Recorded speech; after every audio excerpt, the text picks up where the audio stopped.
Welcome to the Low Carb MD Podcast. No one is beyond help. No one is beyond hope. As we have always said, we are bringing you medical information and cutting-edge science, but none of this is medical advice. Please seek out input from your own doctor.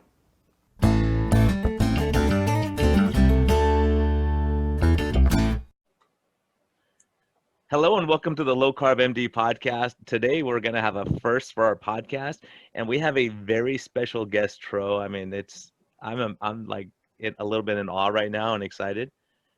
Yeah, This is going to be great. I mean, this is somebody I've been looking forward to have for a very long time, who's essentially pioneered the concept of, along with Joan Iflin and so many other people, who's pioneered the concept of sugar and food addiction, something that I feel very strongly about.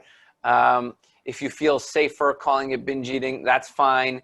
I think the reality of what we're talking about here is that it's food addiction, and this is really a pioneer. She's gone on to train several dietitians on kind of the tools that she's developed and her screening tools, which I've seen and thankfully I've been exposed to and are incredibly valuable. So very happy to have you on, Bitten Jonsson. This is an amazing pleasure and such an honor. Thank you. I can't think of any better way to spend a Friday evening than with you guys. All the way from Sweden too. Yeah, right? all the way from Sweden, in the middle of Beautiful. Sweden, actually, north of Stockholm, way north. Yeah, we're trying to help this little diet doctor program get off the ground, so we're doing our best to help out. Oh yeah, the tiny little diet doctor. Yeah. Yeah, you're doing amazing work. So and you have a PowerPoint for us. So let's start. And Tro and I, we get the first dibs on this, and we're gonna make this available on video. You know, I'm a recovering alcoholic for 35 years. Just a few days ago, I celebrated. And I got my introduction to addiction medicine in California, Newport Beach, at a treatment facility. And I felt, as a nurse, I knew nothing about addiction, but I fell in love with addiction medicine. And I thought, this is going to be my home for the rest of my life. So that's what I have studied, worked with, slept with for all these years. And starting with, food, 27 years ago in October, when I went to Chicago on my first training, I was shocked, because people were laughing at food addiction. Are you nuts? You can't be addicted to food. And of course, at that time, we really didn't distinguish between processed food, sugar, flour. And I mean, I've never binged on cod or cucumber, I promise you guys. But there are many things I've binged on. But anyway, I started working with it just by telling my story to people, and people came, they called me, they emailed me, they said, help me, I'm eating myself to death. My doctor, I told my doctor I'm a foodaholic, and he laughed at me, and, he said, yeah, you're fat, it's dangerous, cut down on food, start exercising, that old shit.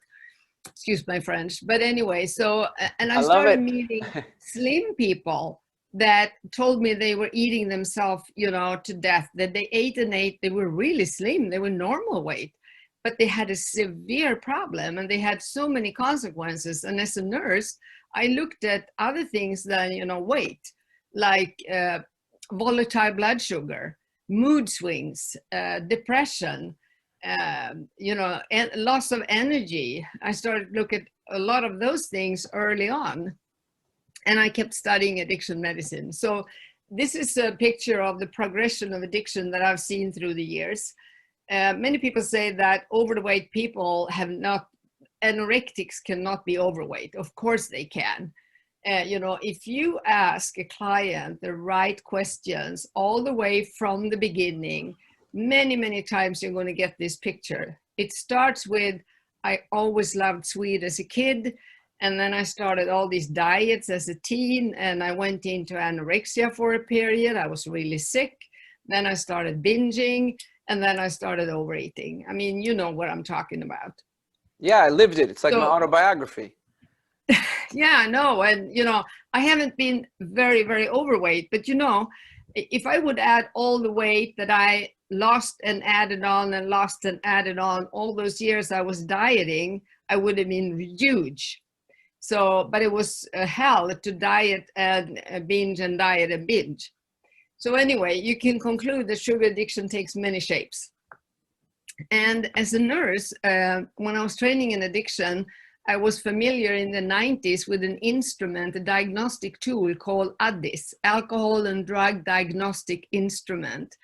And of course, you come to think about it, nobody would start treating cancer or any other very severe illnesses without having a diagnostic evaluation or knowing what's going on.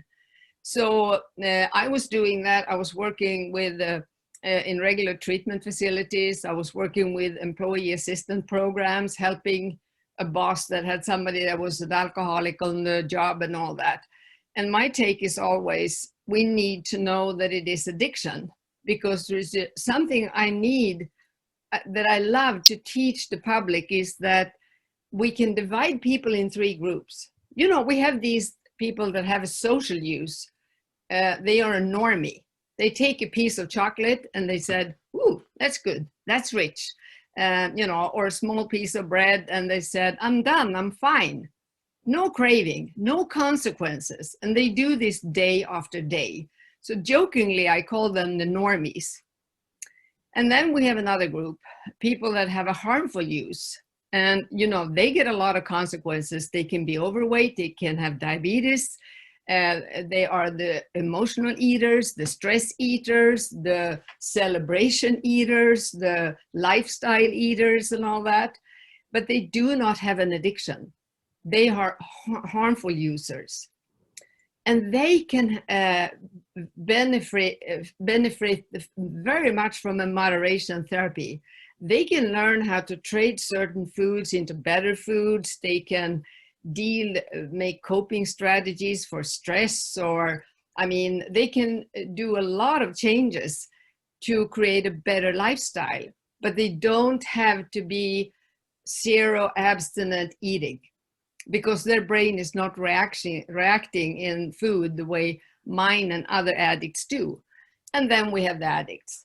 And I'm only interested in working with addicts. They are very challenging to me.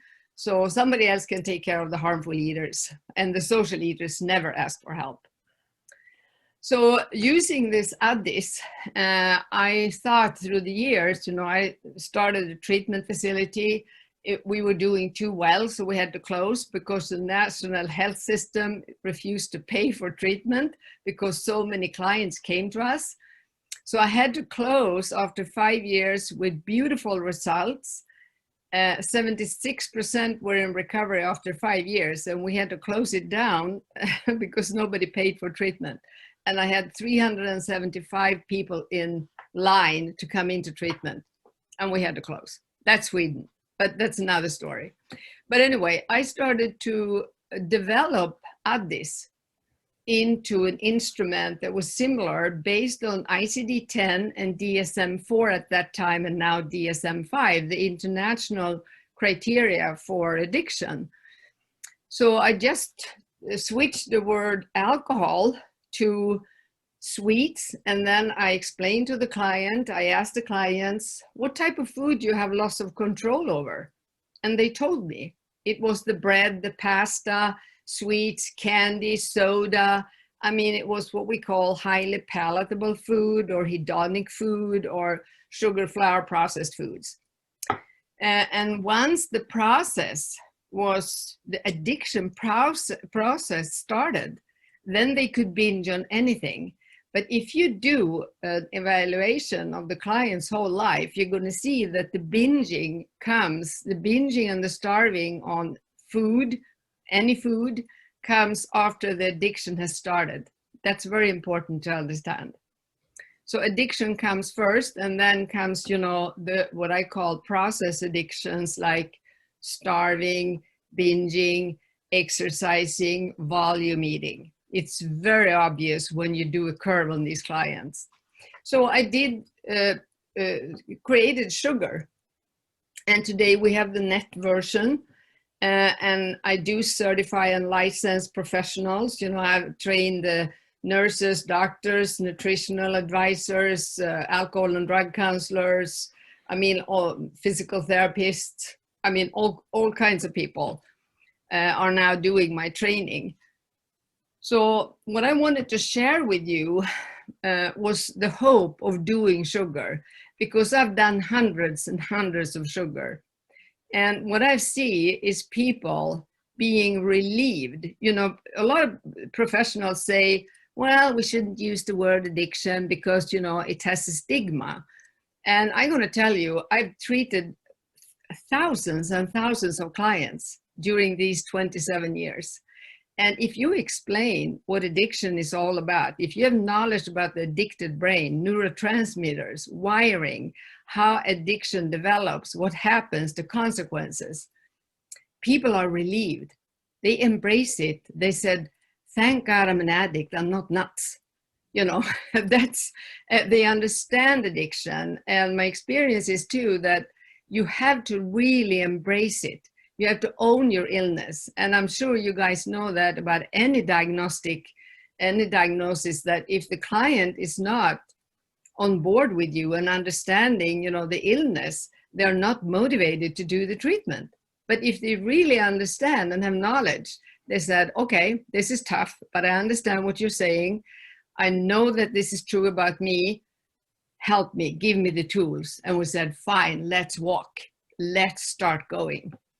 Yeah. And you give them the toolbox and then they start walking. But as long as No, go. I mean, it's just it were two amazing things, you know, almost incidentally, you know, one of the earliest ways that I came to the realization that I was food addicted was by doing the cage questionnaire for alcohol on myself with food. And, you know, it was that simple.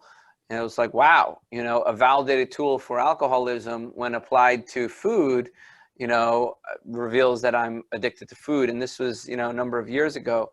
Now, so that's interesting. But, you know, what I'd like to talk about food addiction and people being uncomfortable with that word, you know, a lot of times what I tell my patients, Bitten, is like, yes, you know, you're addicted to food, but it is also absolutely expected behavior, right? Every other animal displays this behavior.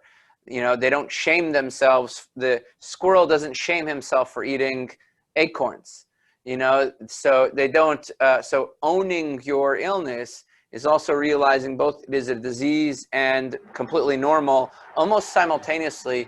Maybe not normal, but expected is the right word. Yeah. Correct. So I agree with you 100%, you know. It's interesting. The first screening instrument I bumped into with sugar was Uncope for alcohol and drugs. And I just wrote sweets and it was bang. I think I had 6 yes out of 6.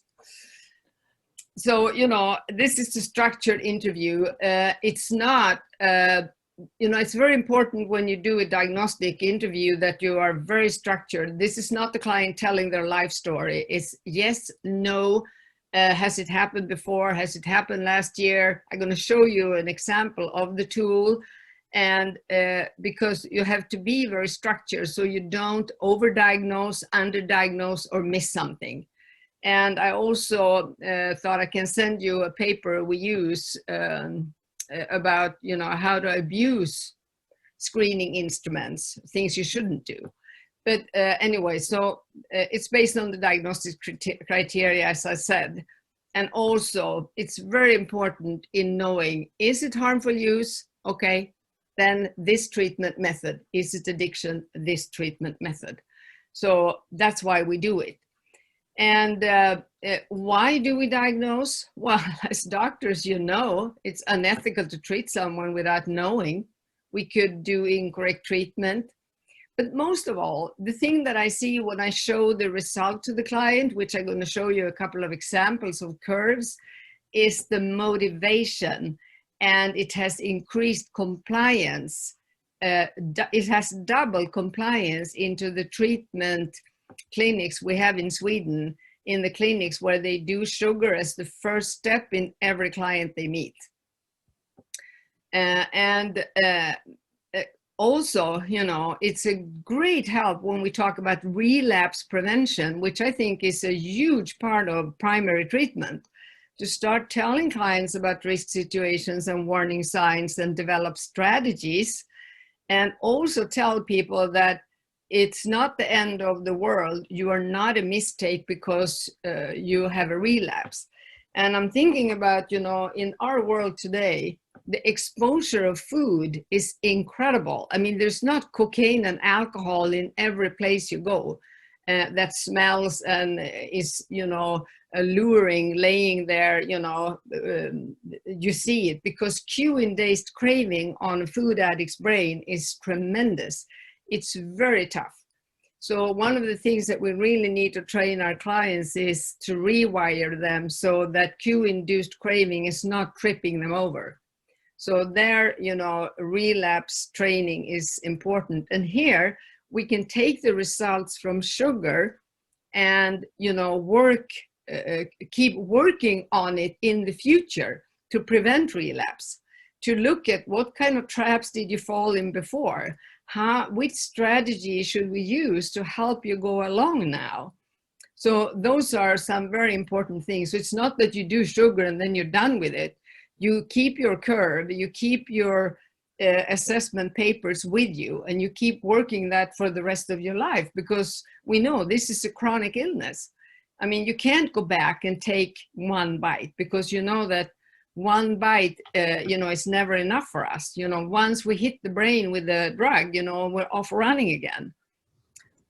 So that's why, and also due to research, I think about a lot of the food research. I'm sure you guys have read so much about different research about this food is healthy and this is unhealthy and this is good, and people that ate this and da.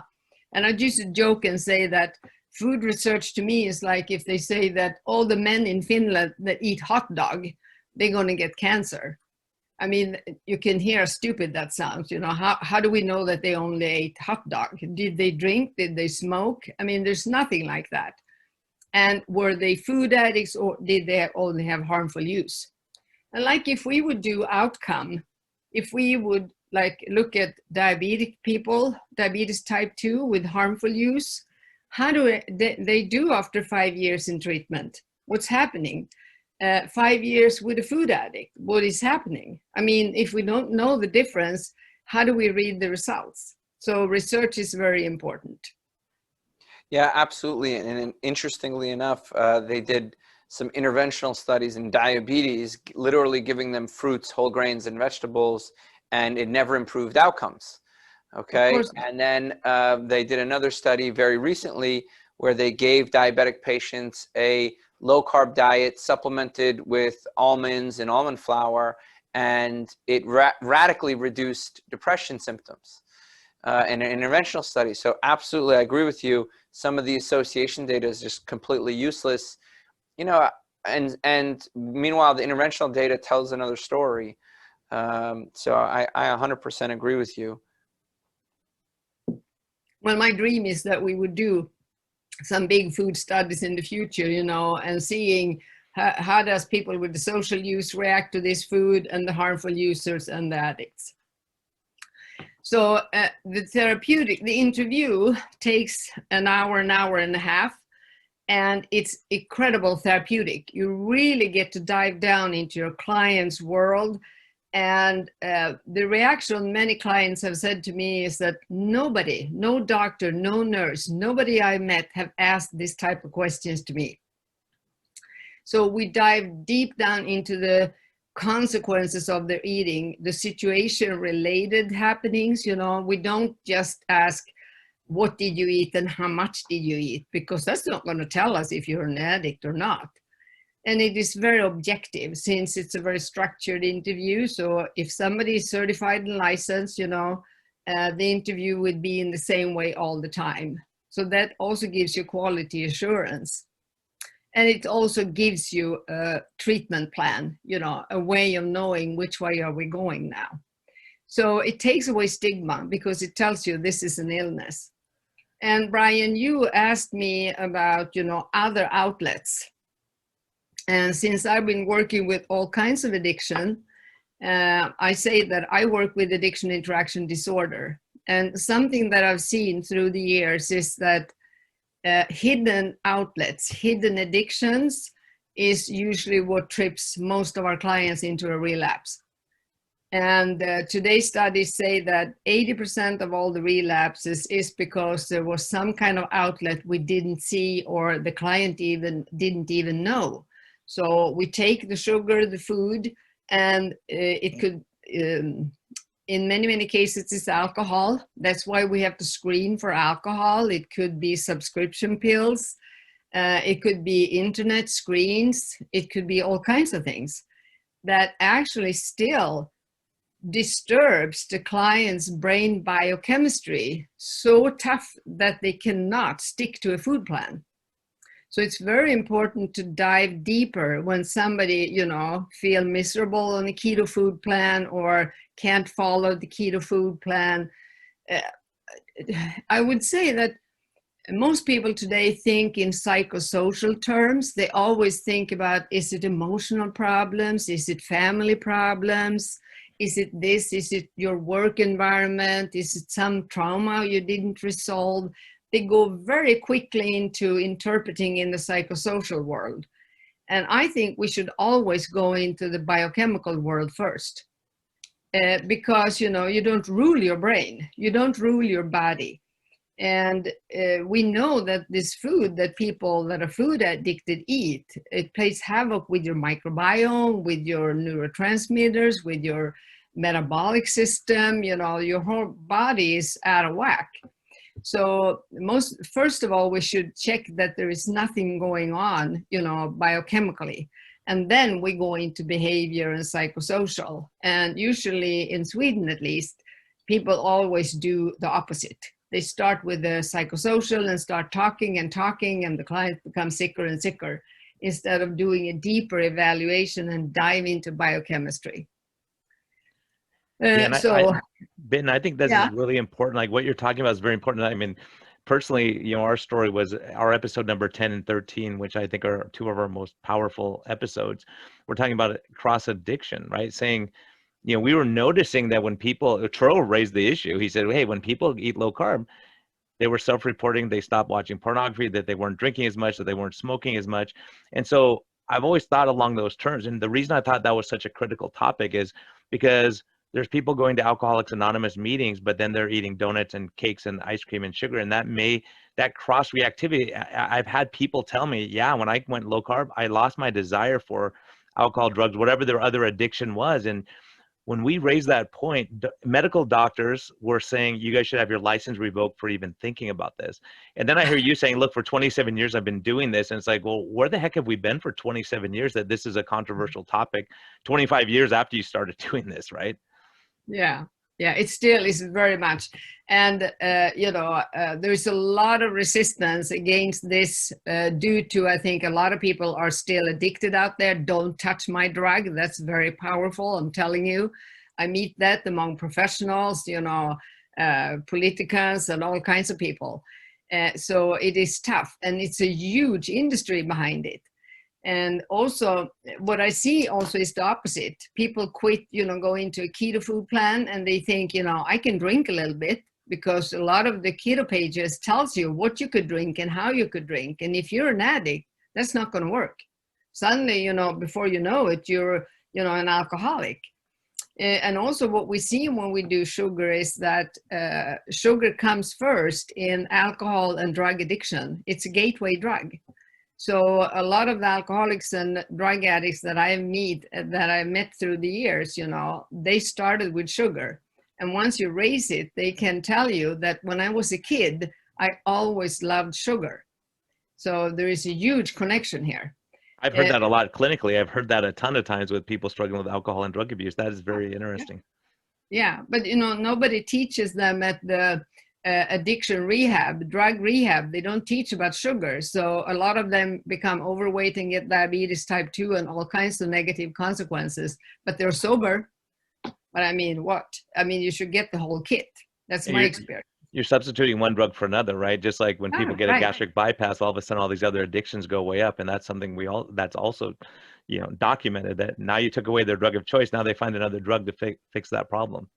Absolutely. And here it's huge in the treatment facilities for alcohol and drugs today, people with gastric bypass. And when we do add this and sugar on them, we do both. We both look at the alcohol and drug piece, and we look at the sugar. Alcohol came before bariatric surgery. But once you have bariatric surgery, you can't have food as a number one drug because you can't get enough. So that's when your drinking increases. But it was pathological drinking before bariatric surgery. So if I were to decide, you would do this kind of screening on every client that should have a bariatric surgery if you need to do it. You should look for alcohol and drugs. Yeah, absolutely. Food addiction. How do they not look at food addiction before, doing bariatric surgery? I think it's malpractice. So to not I agree with you totally. I totally agree with you. Assess for that is, and certainly they're more conscious of alcohol now, but still struggling to recognize food addiction as a real entity. And we're working with some different, and you'll see this soon, bringing the YFAST and binge eating scales to simple things like QXMD. We're working on getting these things up because the average doctor doesn't know. Average doctor doesn't know. Yeah. But many times they say things like, you should be cautious with alcohol once you had the surgery, but you can't say that to an addict. They're not going to listen. So you need to do this screening and assessment. That's my take. Well, I think that the important distinction, Bitten, is this. Like, people will say, and obviously Tro and I always say this, look, it's individual. Like you said, some people, harmful use, it's a habit, it's cultural, it's what mom did, and you can understand that. But some people truly have addiction. Until we appreciate that, we're never going to overcome this problem, because some people say, well, everything in moderation. Well, if you're an addict, how do you moderate when something by definition you don't have control over? So some people, Rob Saiba is a good friend of ours. He said, if I have one cookie, I'm off the rails for 6 months, right? And so when you realize that's I've never really experienced that with food. It was more so, like you said, harmful use, saying, chips and salsa and a margarita to celebrate with your friends, whatever. And I changed that habit because I wasn't addicted to those things. It was just a habit. But when you're truly addicted and you say, well, have alcohol in moderation if you're an alcoholic, we know that doesn't work. No. It's like saying to a heroinist, you can have a little bit of heroin on Saturday. It's not going to work at all. Yeah. And that's that's why this is so important to know. Is it harmful use or is it addiction? Then we can start talking, So that's why I did. So I thought, I stopped there for now and go back to one of the curves here and explain a little bit what we get the end results. And I show you a little bit about the instrument, I thought. It's very simple to use it, incredible simple. Actually to do the actual online assessment. So what you do once you get certified and licensed, you log in to this instrument, and then you have 67 questions here in the sugar. And first of all, you talk to your client. What is the drug food for you? Is it pasta, bread, chocolate? Sure. You agree with the client that you use one word when you ask all the questions. Like I use the word sweets, and then the client and I know exactly, what we're talking about. And then of course there's a lot of questions about stress, depression, PTSD, nicotine, gambling, screening questions, alcohol, pills, street drugs and all that. We screen for all that. And then when we come to the questions, that's according to the criteria. I just thought I'd show you one question and you see how how they are built up in the system. Well, this was harmful use. We can take this one. This is a good question. Has it happened that you have used more sweet food than you intended on more than one occasion? Okay. So yes, if the client say yes, then we ask, did it happen last year? Yes. Did it happen last month? To see, how bad would the detox be? And then the next question we ask, which is very important, is how old were you when this happened the first time? That's always age of onset. So for every criteria question, we ask it in the same manner, you know, the same structure. So when we have gone through all the questions, and we also ask about, you know, hereditary, you know, family, and we collect a lot of information. And also in each question, you see we have this little talk bubble. You can write, you know, comments, something the client said, or if you asked, you know, a further question or you noticed something, you write that down and save it. So once you're done, you come to the end, you have a lot of information collected in about an hour, maybe an hour half if, you know, the client, sometimes they have a hard time thinking, oh, was I 15 or was I 5? Or, you know, it can take a while to get those things done. So anyway, it's a very structured interview. And when you come to the last question, you click end, and we do this online. We have the client here like this, like I do with you now, so that the client sees the question, I see the question, we do this together and establish a therapeutic environment where we talk about these things. So once we're done, right away, I can tell the client, okay, I can give you a preliminary assessment now and tell you, you know, what it looks like. So then I go to the ICD-10 checklist for pathological use. I open that. And here, you know, I have the criteria and the symptoms. And A, that's last 12 months. L, lifetime. So true, if I would do it on you, you would probably here be, you know, it would be LLL all the way on you. And you would be addicted in remission. So we do that on people just to demonstrate it for them too, you know, how it works. But this particular client anyway, had 23 symptoms spread in 6 criteria. So that is almost, it's 1 symptom from full, because it is a total of 24 symptoms and it is 6 criteria in ICD-10. So we get the result right away. So we can tell them.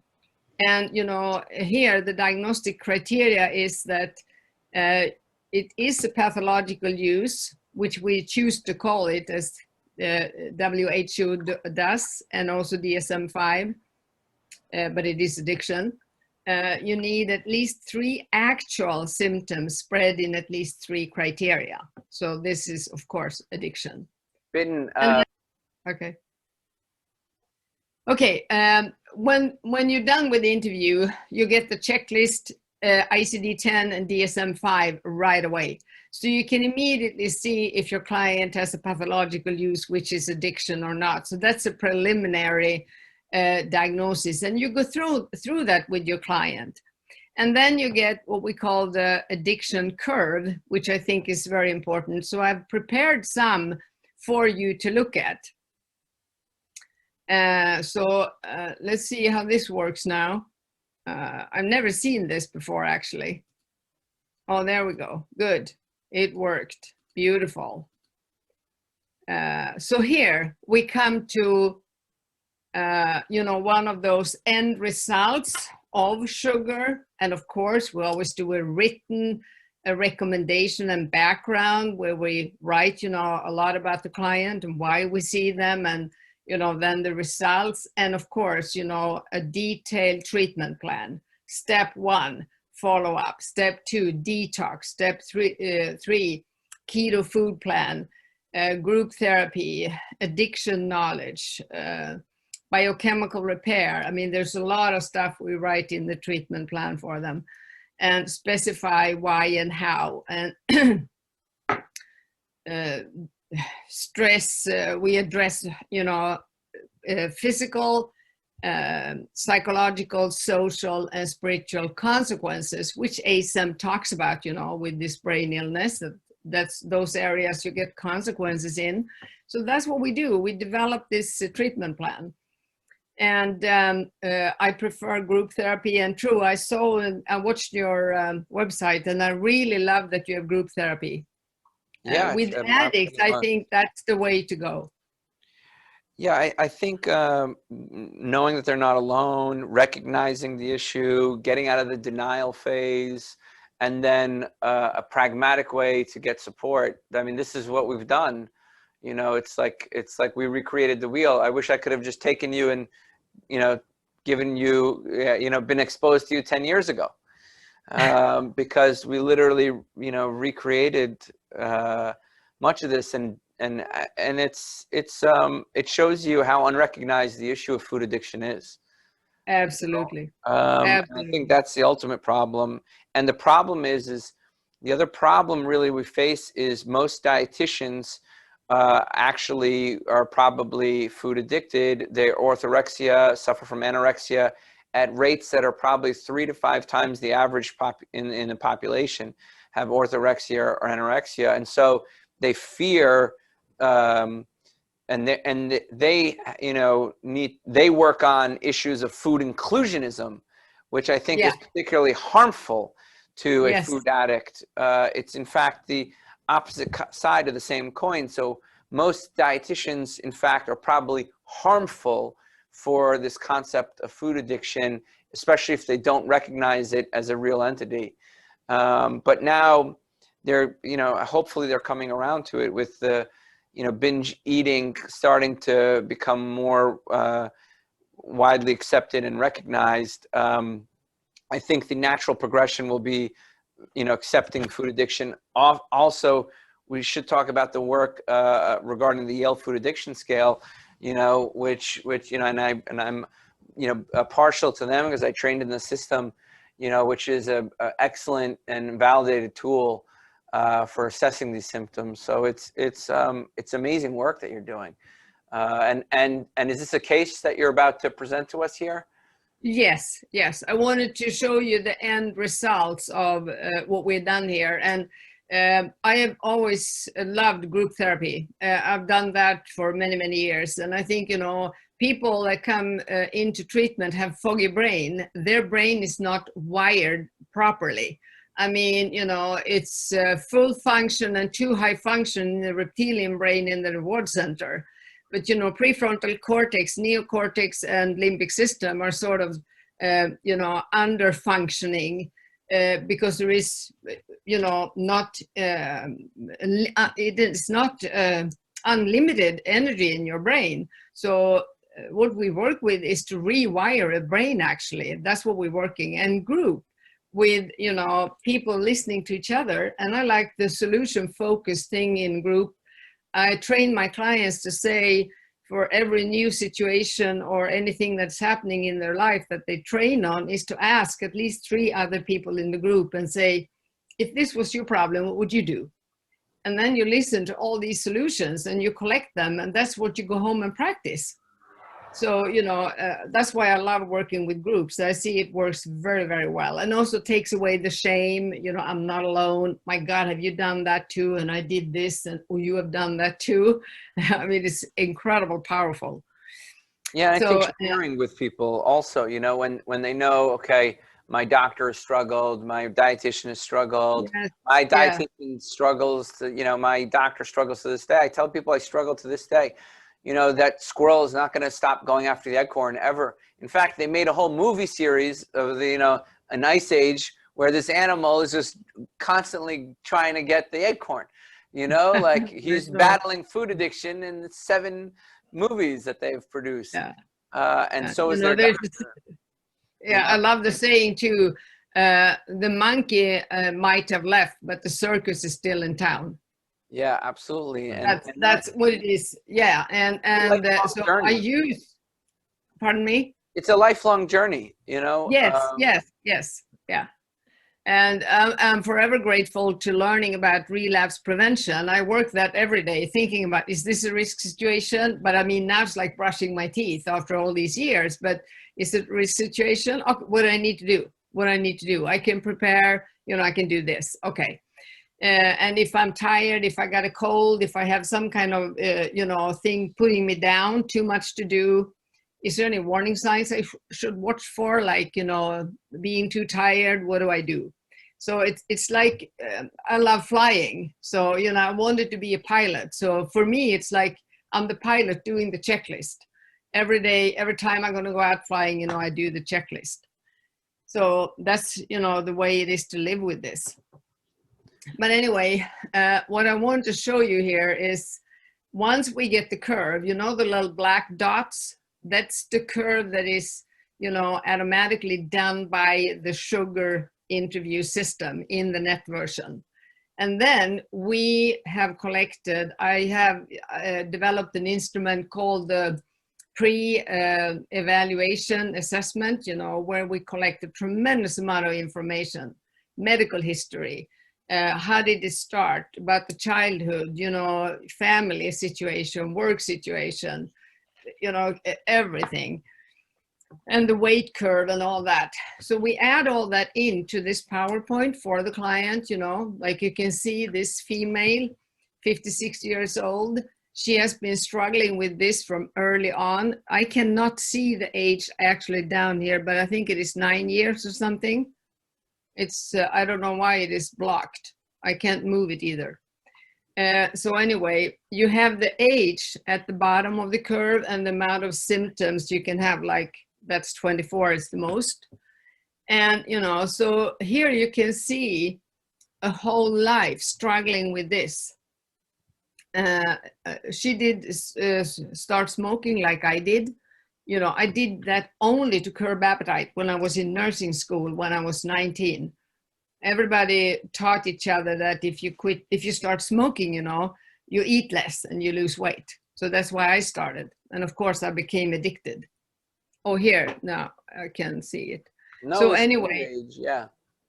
Yeah, you see the age down there. And also you see here through the years, starving, binging, volume eating, trying slimming pills, amphetamine, you know, and the blue is the weight curve going up and down. And here she went 70 pounds up and down many times during the years.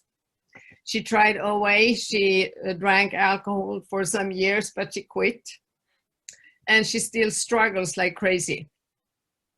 So we have this as, you know, the bottom starting point when we start doing the treatment plan, and we go through this extensively. So this is just the first draft that I did, you know, when we have done the sugar on her. And from this, we develop, you know, a treatment plan, which is over many years. I mean, it's lifelong. So, and I used to tell my clients that take it easy for 2 years, because the first 2 years you have to focus on healing your brain. Once your brain is healed, then you can start doing a lot of other things. If you need therapy, deep therapy, they should not do that the first 2 years. Not a lot of psychotherapy. I think that's a lot of therapists put the wagon in front of the horse. They don't wait for their brain to heal. And I know it takes time. You need to feed the brain good food in order for it to start healing. I mean, there's a lot of things that needs to be going on. Can we just talk about this? You know, Absolutely. We've seen in interventional trial data that good food, certainly low carb food, improves depressive symptoms. Real foods improves depressive symptoms. We've seen that a low carbohydrate diet can improve seizures, migraines, and certainly some mental health issues. So absolutely you need to do it. And exactly, we say the same thing about exercise.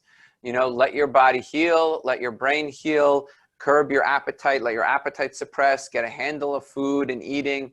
And then you can worry about, you know, exercising and mental health and all these other things. And now, you know, if you talk to Amy, one of our health coaches here, she says this every single time.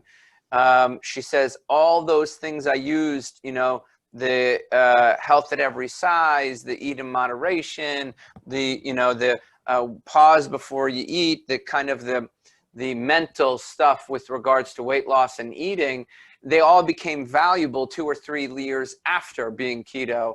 You know, they became valuable afterwards. And there's well, I love to hear that.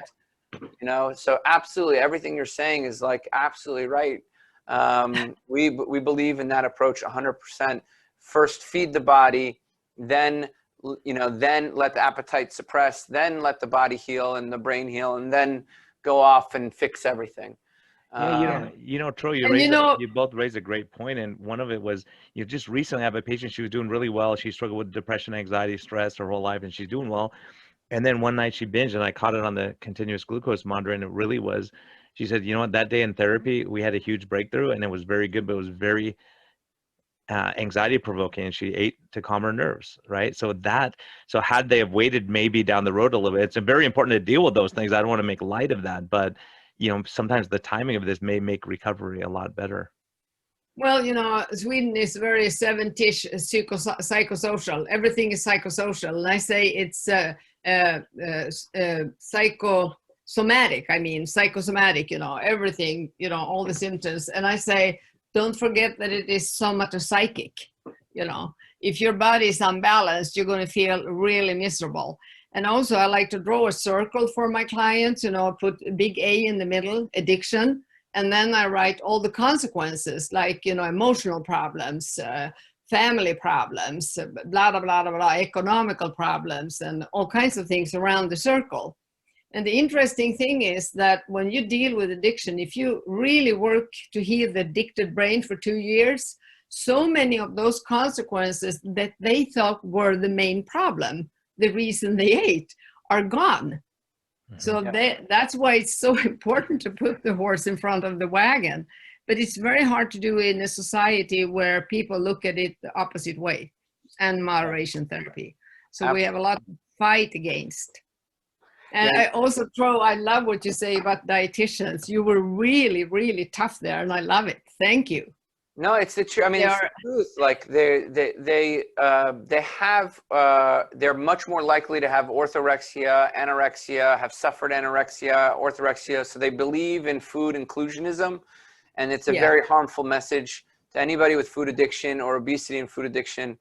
But I'm just going to relate it back to what Brian said here, that anxiety is a reason for food intake.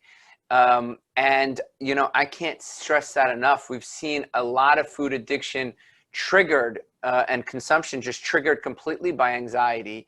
And absolutely so the mental health aspect here is so critical. It's been done. Rajita Sinha in Yale, literally showed this. She took people gave them a food cue, a neutral cue, and a stress cue. And if you looked at the stress cue, it literally caused people to be more anxious, not more hungry. The food cue caused hunger. If you put food in front of an animal, it's going to start salivating and get hungry, right? But the anxiety and stress cue, it caused anxiety, not hunger. But it led to intake as if they were given a food cue. It's just absolutely amazing. And stress, I teach my clients every symptom in volatile blood sugar so that they are aware of these things and the connection with being tired, having anxiety. And one of the tools I use is conscious breathing. We tape our mouth at night and we do nose breathing. And nose breathing when you exercise or walk. Walking is the most common. And also I use this, I don't know if you've seen this relaxator. This little thing. It's an absolutely amazing tool. As soon as you feel tired or anxiety or anything, you breathe through it.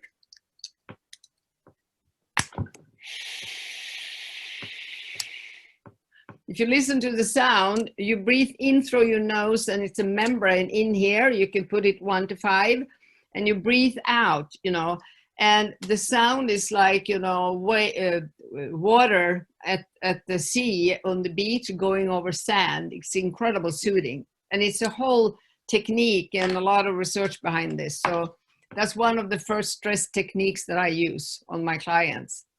Yeah, absolutely. The stress, I think that's the thing, and in reminding the patients that it's not their fault, that stress is a part of life and that they can reach out, that they need to reach out. Brian said it all the time, like, Brian says this, if you're driving a car and you get a flat tire, you don't keep driving and pretend nothing happens. You call somebody and reach out for help. And that's, I 100% believe that being there for them, so important, so valuable. Just listening. Yeah. I say, life sucks sometimes. That's it. What are we going to do about it? Yeah. I want to, we can jump this one, but the next one I like to share because I was very touched when I read your story, Tro, and I saw that you lost all that weight and, you know, your struggle through all these years. I understand what it means. And I'd like to share this guy with you because he needs role models. And, you know, I'm going to introduce him to your page and read about you. He is a 28-year guy now. I met him. It's going to be 2 years in April. And he was 403 pounds and 5'9". And he struggled all his life. So he started to overeat and binge on sweets and manipulate his parents when he was 5 years old, you know. And you can see the black dots, his progression of his addictive curve. And he was very overweight as a child, and they sent him to child psychiatry, and they didn't diagnose him with anything, but they thought maybe he was ADHD, bipolar. He was diagnosed with depression at age 22, bulimic at age 22. And all these years, the psychiatric ward never, he wasn't in a ward, he was never in a ward. But the clinic never asked him about alcohol and drugs. But he was a severe alcoholic, cannabis, amphetamine, opioids, steroids, sedatives. And, you know, he was, you know, going up and down in weight all his life, starving, binging, you know. And finally, when he was up here, you know, he was desperate. And he asked a colleague of mine, can somebody help me? So I had him subscribe to Diet Doctor, and, you know, I started to do the treatment regime that we do. And today, I mean, he's lost a tremendous amount of weight. And this is what it looks like today. So, Wow. Yeah. Wow. Amazing. And he is training to be an alcohol and drug counselor. So he's done an emotional, physical, psychological, social, and spiritual, incredible journey. And I'm going to have him look at your page, and I know he's going to be very inspired. Yeah, I'm inspired looking at his page. Yeah, maybe we could drag him on the podcast. Yeah. I'd love that. I love these kind of stories. This is about hope. When you say, look, he had to start when you're that big. And I have a kid in my practice who I talk about, and he's done the same thing. I say kid, he's 32, but he's made some massive life changes like this. And it was one step at a time, and having support and listening to podcasts and educating himself. So that this is really amazing. Yeah, and this guy never thought he knew anything. He thought he was stupid. He wasn't daring to go to school. He go to school, he studies, he got his own apartment, he's starting to cook. I mean, it's absolutely amazing. And I'm so grateful to get to follow him. You know, this is the thing that Brian and I were talking about. It's reaching out and touching somebody's life, not only touching their life, but touching their family's life so they can support that person. I mean, it's just absolutely, you know, amazing what you're doing. Well, thank you. I love my job. I wouldn't do anything else ever. And I'm sure you guys feel that too. We feel the same. We love what we do, and it's amazing. Yeah. Yeah. Do you have a website, Brian? Yes, it's Low Carb MD San Diego. Oh yeah, okay, that's yours. .com. Yeah. Yeah. We're redoing it, so we're gonna be fancy like Tro one of these days. But we're doing the same type of things. We're doing the group stuff on Zoom, but we also get together and go for hikes as a group. So some people who are heavier can hike with other heavy people and kind of support each other. And we've seen the growth from that, the friendships and the life lessons they give each other. It's amazing. It's just amazing to see. Yeah, yeah. The community is extremely important. No, actually, the community element is the most important thing. You know, getting them knowing each other, getting them involved, Facebook, Twitter, weekly meetings, you know, getting them connected, because we can't leave anybody behind. No. That's the bottom line. You know, me and Brian were just talking about somebody that we haven't heard from a bit, and we're going to reach out to him, you know, because we haven't heard from them. You know, somebody who lost like 300 pounds and, you know, making sure that they're okay. A lot of times what happens is people can go back to their caves and seclude themselves, and we need to be able to reach out to them and tell them they're not alone and they're not suffering and they're not by themselves. Yeah, and it's a chain. It's a chain. You're gonna hold the hand of the person behind you and then grab onto the hand of someone ahead of you, and we all move along that way. And again, Yeah. like Tro says, like you can't leave someone behind. We're gonna try to help that person and figure it out. And when you realize you're not the only 450-pound person and you're afraid to go out for a walk because people will look at you when there's 8 other people just like you, it's easy now. Yeah. Yeah. I love that. And also, you know what I'm thinking about? Getting to have you guys listening to me. I feel incredible grateful for that, because having this network of professionals, it's also very important. Even if we don't work with exactly the same things, all of us, but knowing that we are in the same boat, we want to help these people, and having colleagues, that means a lot to me, because for many years I didn't have any since I got started so early. So it was 2005 when Andrea started here in Sweden. That was the beginning of, and me starting to train other counselors 2012. Before that, I was totally alone. Well, and it's important to have that sense of community where if you're training people in my neighborhood, I could say, go see this person because they know and they can help you, because Tro and I can't do what you're doing. Like we can to a degree, but the point is we need to have a team of people who are hands-on with that patient and go, look, this is true addiction that you have. And this person say, hey, we got to change your habits. How we miss this point with obesity management is beyond me, because we're talking about pharmaceutical management is take the hunger away and things like that, rather than saying, okay, let's look, is this true addiction or not? Because until you figure that out, we're in big trouble. Like when you have an obese person who's trying to do better and they say, it's Thanksgiving, here, have a piece of pumpkin pie. Not knowing, you wouldn't give an alcohol to someone that's an alcoholic. We've been bringing this point up forever. But if you understand, because if you say everything in moderation to someone who can't moderate, you've lost the battle for that person. But it's really that person and us bringing it to their knowledge of knowing, am I an addict or am I not? Right? Until you know that, we have to manage them differently. I'm in big trouble with the eating disorder people, because they don't believe in food addiction at all here in Sweden. So it's not, the dietitian doesn't say anything, but the eating disorder people are really they're furious. vocal. Yep, they're very vocal against this concept. Unfortunately, along those lines, I would ask you a question, because I see a lot of dietitians and nutritionists now saying, okay, if people do 1 meal a day or 2 meals a day, that's dysfunctional eating and that's going to cause all kinds of problems. What's your feeling on that? Do you think that causes eating disorder, or was the eating disorder there before? Can you take the question, if people do what? Well, some people do 1 meal a day where they say, hey, I'm carnivore, I'm eating low carb, and I'm not hungry, so I don't eat during the day. 1 meal. I missed it. I didn't, they'll eat 1 or 2 meals a day. They say, I eat twice a day because I'm not hungry. And then the dietitian says, no, you got to eat 6 times a day. If you don't, you're dysfunctional. This is normal eating. No. It's not going to, just to go keto carnivore is not going to cause an eating disorder. If there would be an eating disorder, it would be there before. But, I don't really believe so much in eating disorder. I believe in addiction, because I've seen, as I said to you guys, people with an addiction that develop when they were 4, 5, 6, 7 years old, that's what sugar going to show. The instrument going to show when it started. And it's when you come up in your teenage, that when you start control your crazy craving by starving yourself, exercising, binging, puking, volume eating. So, those behaviors is what the eating disorder people call, eating disorder. I call it process addiction.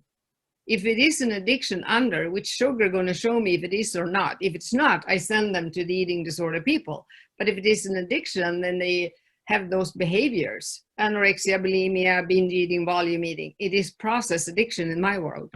No, I absolutely agree. And certainly there's people who have severe low confidence, poor, thin idealization and stuff like that. And they need help. But I agree with you. The majority have been on both sides of the spectrum, and they go from wanting to restrict because their appetite is out of control, and having some ideal of health that they want to maintain.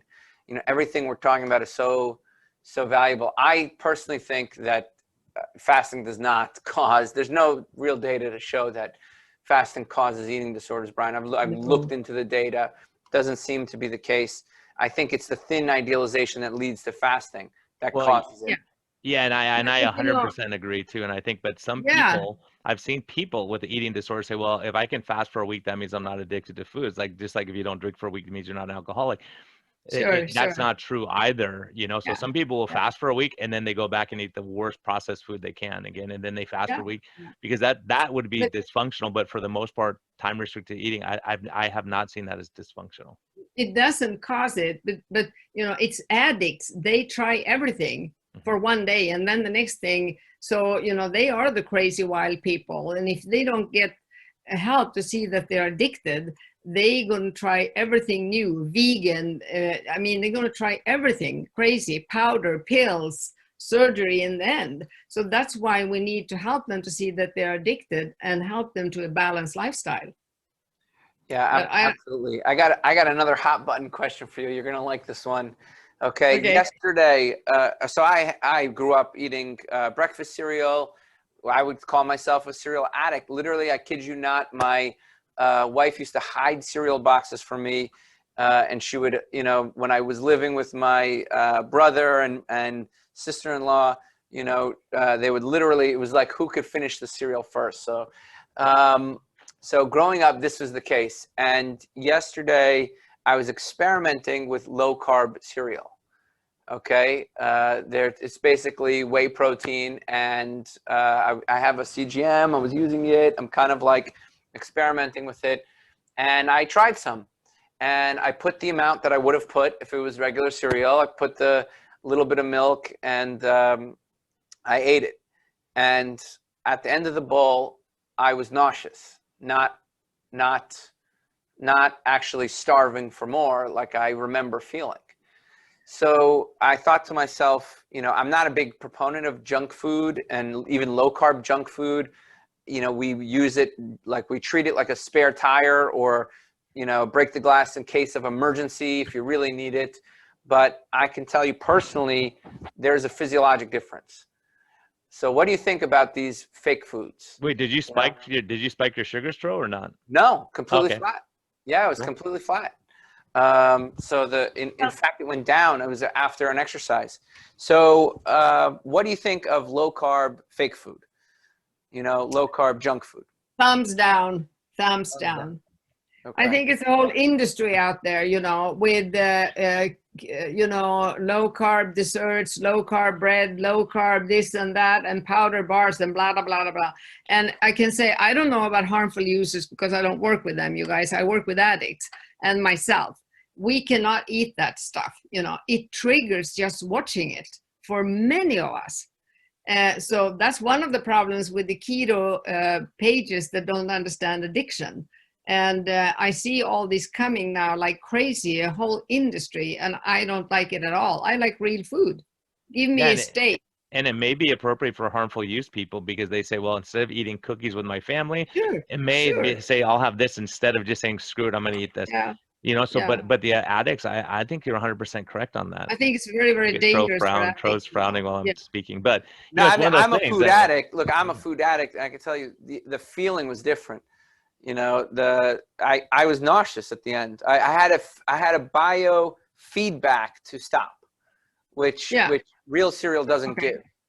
Yeah, So right, right. so I view it as, you know, better than the alternative. I'm not going to buy them. You know, I don't even eat breakfast. You know, I was just experimenting with them for taste Yeah, yeah. and stuff like that. I certainly don't. I promote real food, but it was If you better than would the eat alternative. that every day, Tro, if you were to eat that breakfast I every day wouldn't. for many days, I no, wouldn't. no, no. But I'm saying somebody addicted that but might some do people that, do. you know, Yeah. I Yeah. think they would trigger to do the real thing in the end. Yeah, and I think bitten along those lines, it's like the people who quit alcohol, Mentally. but they drink Yeah, non-alcoholic beer all the time. That still puts you more likely to relapse than if you're drinking iced tea or something totally absolutely. Yeah, different, right? because it's, you know, it's the memory in your brain, you know, what we call the loop, the addictive loop, if it gets triggered, because it gets triggered by sight, smell, situations, you know, all these things. So, you know, you don't know when you say bam and you're triggered. And then it's that same thing of people who start out as peeping toms, then they end up being a rapist because that stimulus is not enough, and then it gets worse. I hate to make that kind of analogy, but the truth is that Yeah, that stimulus isn't enough, and then they keep going down that road, and they end up in total disaster. I've seen it happen so many times in my clients, so many times. And, you know, a big relapse is very hard to get back from because you have the upregulating and downregulating in your brain. So if you go into a relapse, you know, and you're going to sort of compensate for all the period you were drug free, you know, you can really, really end up in deep, deep trouble. And it's very hard to get back. And I think the flour people are the worst, the flour addicts. It's easier to bring somebody back. That I'm not saying that people should do this, but you know, the chocolate ice cream stuff thing, if they have a relapse, to help them back. But the flour people, very, very difficult to get them back on track. Wow, that's they interesting. become very sick very fast. Yeah, that's my experience. Huh. And Sweden is a bread country, you know. Absolutely. Of course, we eat bread. Yeah. So. Well, listen, Bitten, thank you so much for coming on. This is like absolutely amazing. All the work you're doing is amazing. I know several people whose lives you've touched. They've reached out to me. You know, other healthcare professionals saying, you know, just constant praise for what you do, and clearly you're helping so many people. And basically, thank you for everything that you do. And if somebody wanted to find you, learn with you, train with you, read about, you know, how would they do that, or get care? You know, how would they go about finding you? Well, they go to my website, Bitten's Addiction, Google my name, and go to Facebook or, you know, LinkedIn, Twitter, and Google my name, Bitten Jonsson, and I come up and they can contact me. They are very welcome to email me. Yeah, this is critical information. Now, just as an aside, that graph that you have, does that come from the patient's questionnaire, or is that something that you're manually putting in to get that graph of all the different addictions? And it comes from the questionnaire. The base is the questionnaire where you collect all the information, and then you summarize it. You put it together to work with the client with all this and look at their whole life chronologically, so that you can make the most appropriate and correct treatment plan for the future. And then you revise it, of course. You always revise the treatment plan as you go along, but it's from there, from the sugar. What an amazing tool. And I think down the road, you see that black line that gets worse and worse. You see this pathology go up, up, up, back up again, right? And where they have fewer comorbidities and fewer problems. But I think, Tro, you know, this is such a critical area of medicine, and we've missed the boat. You know, just the fact that doctors would say you should have your license revoked for even thinking about this, and saying, let's look more at it. Let's do research, and let's say, hey, this cross reactivity, because we see it. Ali from Paleo Canteen, you know, he quit drinking, and we had a few other people on the podcast that said, yeah, my addiction stuff got better when I got my diet right. To say there's no association, I think that's malpractice, in my opinion, at this point, knowing what I know and seeing what I've seen. And so I think as physicians, we have to have an open mind to say, how do I give my patient the best bet of recovery? So, you know, if you're in an alcohol control group and you're trying to stay off alcohol, you better look at these other addictive substances, because otherwise you're just substituting one drug for another, and you're never going to get true recovery. I mean, we're always never recovered. I think it's an ongoing thing. But yeah, this is really critical information, Bitten. I really, really appreciate you coming on and educating us more on this. I'm happy to email you the PowerPoint with those very simple slides about addiction interaction disorder. If you think you might want to make your own from it or something, you know, just look at it. I'm happy to do that, share that with you, because I think it is very important, because this is what I see. Relapse, you know, look for a hidden outlet, help them, go deeper, ask the tough questions. Gambling, screens, very common. Alcohol, very common. Subscription pills, very common. Opioids. Today it is. Today we live in a, you know, very drugged society. Well, in closing, I'd like to ask your opinion. So a lot of times we think, okay, someone's addicted because they have a scar in their heart. They have hurts. They have abusive family. They have all this stuff. And they're using these substances, food, drugs, whatever, to ease their pain. They're self-medicating. So you're saying more along the line, this is a true addiction problem, that we have to address the addiction problem. See, I've interviewed so many clients, so I would like to say that, you know, addiction comes first, but it takes many years to see the consequences. And that causes scars in your heart. It causes relationship problems, Put the horse in front of the wagon. If you can go this deep in the questionnaire about addiction as I do, down to when you're a child, you're going to see that that is a lot of the case. And then, of course, everybody has scars in our heart. Nobody that I know grew up in a perfect family. We always have stuff that we need to develop our toolbox through life. But if you early on become addicted, your brain is not going to develop to your full potential, which I think is one of the saddest things to see people being so hampered by, sugar as a child, and then, nicotine, and then alcohol, and screens and, all kinds of outlets. And to see that somebody think that they are sort of a broken person. And you cannot forget that the opioid companies that make opioids, they want to drive the myth that it's okay to take those pills unless you are psychologically traumatized, then you can become addicted. The marijuana legalizers, which scares the shit out of me, they say the same thing. It's okay to smoke pot, but if you are traumatized, you might become addicted. That's bullshit. It's the other way around. So please help me put the horse in front of the wagon. And the sugar industry says the same, and processed food says the same. I know. But sugar is what causes. Sugar is the gateway drug. I wrote that in my first book, 2004. I saw that. I know my own history. It started with sugar cubes when I was 5. And then, I kept eating sugar. And then I started smoking so I could lose weight.